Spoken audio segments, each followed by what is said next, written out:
السلام عليكم بربياز ولا اوز ويلكم تو انذر فيديو. اليوم راح نكملوا الجزء الثاني نتاع سلسله الاستاذه اللي قريب ما قتلتني. تما انت ما تفرجت الحلقه الاولى لازم تفرجها، ادخل لاشين تاعي روح للبلاي ليست ولا دوك ندير لكم منها جماعه كليكيو عليها ولازم تفرجوا الجزء الاول، لازم تسمعوا طرف باش تفهموا لي كيفاش راح تطول نكمل. حاول نسيت ما عرفتش بروحي مسلتي عبد الجليل. اذا كنت تشوفني اول مره راح تستمتع ان شاء الله في هذه العفسه. تجيب عفسه تاكلها، انا جبت خوف هي انت روح جيب عفسه تاع البنات. ويفضل عزيزي المشاهد او عزيزتي المشاهده ان تكون اكله صحيه باش تستمتعوا معنا ويطلع لكم اللي بردو فورميل. اهم حاجه بليز اي نيد يور هيلب اون ماي انستغرام يا جماعه، انقذونا ليكيب، طلعونا الفيوز، دعمونا، روحوا ديروا لنا ابوني في الانستغرام تاعي كيما تشوفوا فيه مستر عبد الجليل وراه اللينك في الديسكريبشن يا جماعه. ادخلوا نحط لكم لي ريل تقريبا بشكل يومي، نحتاج الدعم تاعكم وتعليقاتكم في الانستغرام. كاين بزاف اللي سقساوني فايبر ما شفناكش في رمضان، ريلي ما شفتنيش في قناه الهداف. ما كاين حتى مشكل، تقدر تروح تعاود تشوفني، راه اللينك تاعهم تاع لاشين يوتيوب اسفل مقطع هذا الفيديو، كل الحلقات وزيد انا والدقدق رانا عقبنا 4 حلقات تلفزيونيه تحت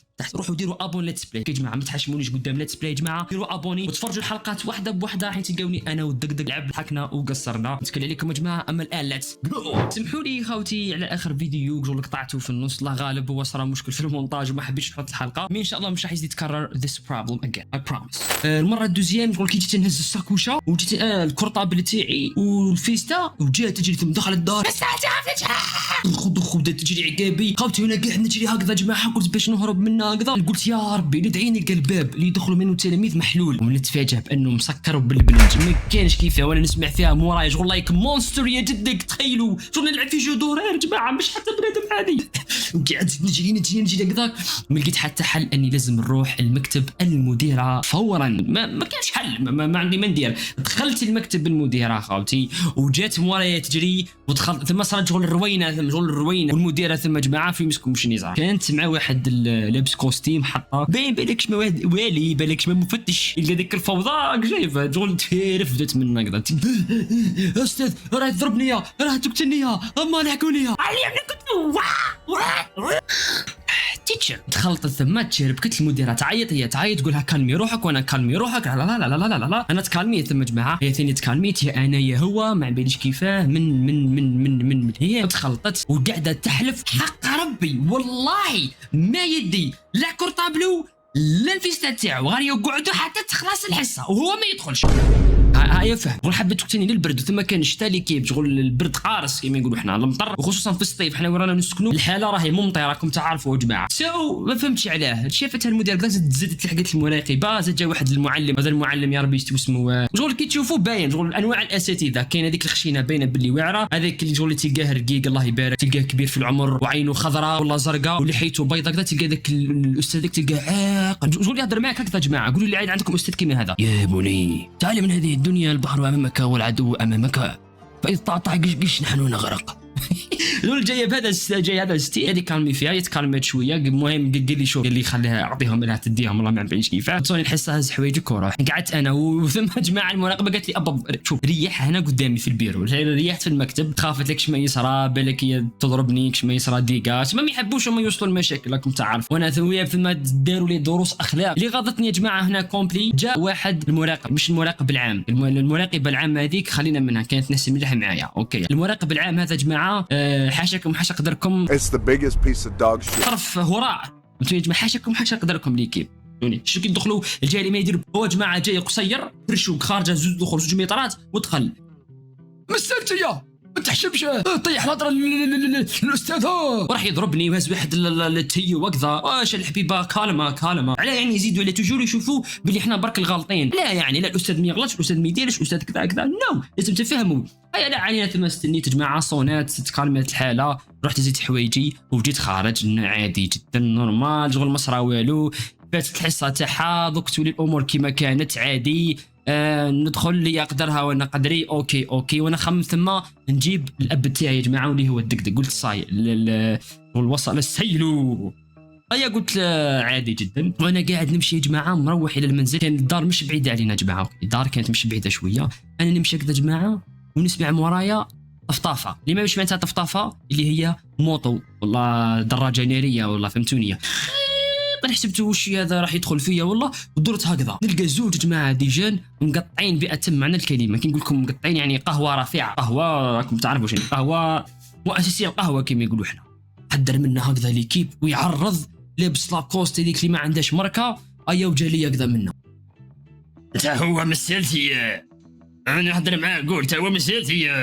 هي انا هو مسلتي وش كاين؟ تما تدنا العجوز تدنا لما يا اخي وطيح لها الهضره وفي الحصه وفي الكلاسه تما تا مهبول نروح يطلقها نحي يدك نحي ودوك نجيب لك كفي ذاك نجيب تعقر فيا. اكبر ظلم تعرضت له في حياتي من بين يعني حوايج مدرسه، السيد كبير عليا يا جماعه وانا في ذاك السن صغير، اوكي ليكيب صغير الله غالب ما عندي من ندير، واحد تلقى في عمره بالك 25 وانا في ذيك الضربه الاخرى 18 سنه و25 ومعاه صحيبه واللي هو من بعد يظهر باللي ولد عمه. دوك نحكي لكم الحكايه كومبلي، شغل حكمني قاعد يحقر فيا يا جماعه، قاعد يقول لي ما فهمتش واش دخلك انا واش ما حاب نفهم واش دخلك. هي في حقيقه الامر يا جماعه ماشي امو اللي راحت قالت له نو، بالعكس اللي كانوا يقراو معنا راحوا داوها له سخونه، زول نعرف واحد يعرفه والله ما باليش انا كيفاه بالك المراقب هذاك اللي ما يشتينيش ما على باليش لغايه اليوم. راح ليه قال له عمرو، قال له باللي الام تاعك الاستاذه راهو هذا واحد اسمه مستر عبد الجليل طيح لها الكلام ضربها دزها دارهم لها اكل.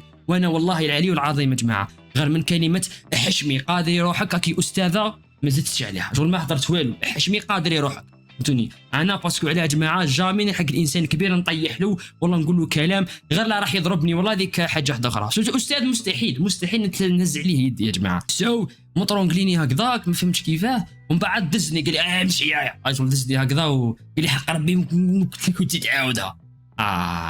انا جماعه تمدت الامور هنايا شغل بزاف. بعد جماعه وقفت له في وجهه ديريكت قلت له واش بيك عاوز ضربني تضرب واحد صغير عليك اضربني ديجا انت يا اخي انا في المؤسسه ما درت لها والو هي اللي ولا انا كنت صغير اضربني هاني قدامك حاب اضربني نورمال حق ربي انت لك الحق اضرب تحقر واحد قلب منك دوك تشوف. هو معليش بديت نعيط كذاك ومنا وطاطاطي والناس خرجوا من.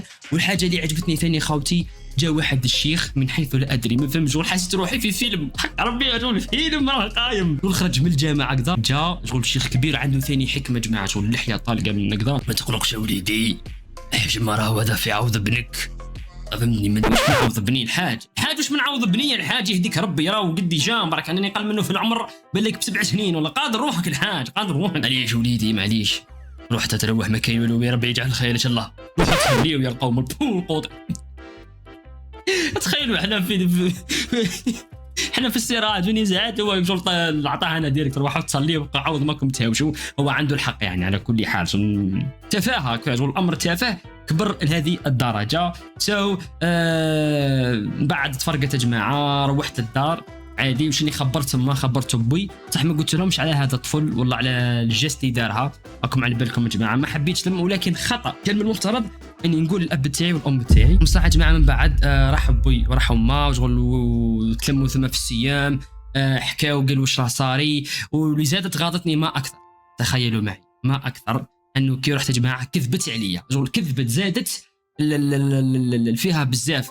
بنكم مش متربي في الوجه ديريكت بنكم يدير الطوايش اثناء الحصه بنكم يعرفش يقرا بنكم ويدير وطيح لي ودزني وانا والله يا جماعه ما توشيتها.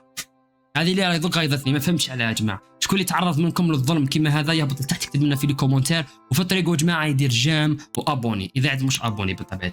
شكون اللي تعرض لكم ما فهمتش عليه يعني ما فهمتش why that happen I need to know برو الحاج علاه النصيحه اللي راح ندير لكم انتم اذا كنت تلميذ او كنت انت استاذ اسمعوني مليح وفهموني رجاء. حاولوا يا تلاميذ انكم تذكروا روحكم بقد ما تقدروا على بالي راكم صابرين وكاين اساتذه كارثه بأتم معنى الكلمه والاساتذه او المعلمين او ايا كان المهم راح يقري ويعلم. يرجع بالكم التعليم ومسميه مؤسسه تربويه تعليميه قالوا التربيه قبل التعليم تما لازم يكونوا كاين مبدا التربيه قبل التعليم وقبل الثقافه والانسان بهي الحاجه.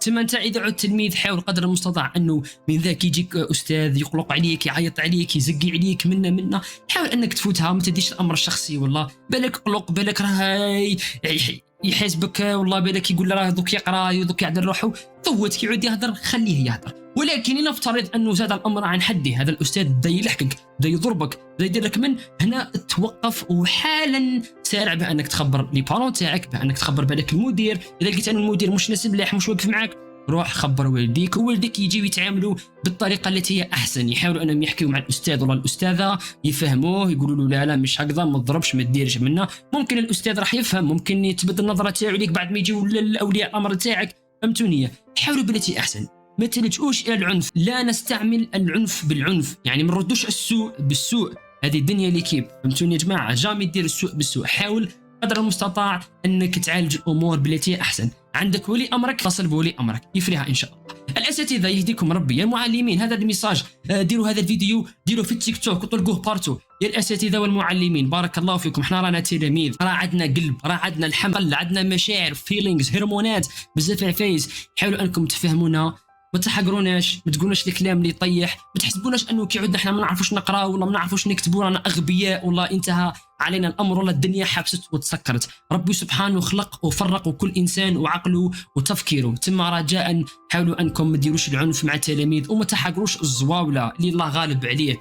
علموا، فهموا، اعطوا له حلول، دير له من صح من ذاك يقلق، مي يحاول انك تعاقبه بالطريقه التي هي انسب مع عقله ومع العمر اللي راه فيه. ما ديرش معاه العنف، تضربه، تهينه قدام الزملاء تاعو. ماذا بينا ان شاء الله الميساج هذا يلحق لكل الاساتذه ولكل التلاميذ، مراقب مش مراقب، معلم مش معلم، اي واحد، رانا كلنا مسؤولين يا جماعه. اوكي، نحاولوا اننا نقدموا الحلول ونعالجوا المشاكل والمواقف اللي صارنا في حياتنا بالتي هي احسن بدون اللجوء الى العنف. نخليو العنف والضرب هذوك اخر شيء في حياتنا. اوكي، اخر شيء في حياتنا، غير كي واحد راح ياذيك منا، المعلم مش حيضرب بويك ولا راح تخلص. المهم ان شاء الله تكون عجبتكم الحلقه تاع اليوم. انا راهي القهوه خلاص، بقات الجرعه الاخيره. نقول لكم ثانك يو سو ماتش فور واتشين اس. ما تنسوش ماي انستغرام والتيك توك تاعي نحط فيهم ليريل والفيديوهات تقريبا بشكل يومي، روحوا ادعمونا فيهم الله يسهل. وعما قريب يا جماعه ان شاء الله حلقه جديده. See you soon as possible.